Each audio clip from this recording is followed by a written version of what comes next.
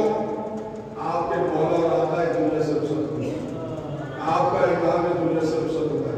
یقیناً یہ ذمہ داری صرف شیعوں کی نہیں تھی، بلکہ جعفر صادق کو کائنات کے امام تھی، کائنات کے ہر انسان کی ذمہ داری تھی کہ وہ امام جعفر صادق کا ماتم کرے، ان کے سوگ منائے، ان کا نوحہ پڑھے۔ لوگ اپنی آنکھوں سے آنسو بہائیں گے ایک امام دنیا سے رخصت ہوگا، لیکن جنہوں نے ذمہ داری محسوس کی ان پر درود و سلام ہو۔ یہ ذمہ داری محسوس کرنا بھی ایک عطا ہے ایک شہزادی کی طرف سے کہ ان کے پوتوں کا، ان کے گھر والوں کا ماتم وہی کرے گا کہ جس کے دل پر شہزادی نے مہر لگا دی ہوگی کہ یہ ہمارے عزت ہے۔ ہاں سے چھٹے امام کے بارے میں ملتا ہے کہ ہدایت دین کرتے گئے، اور یہ جو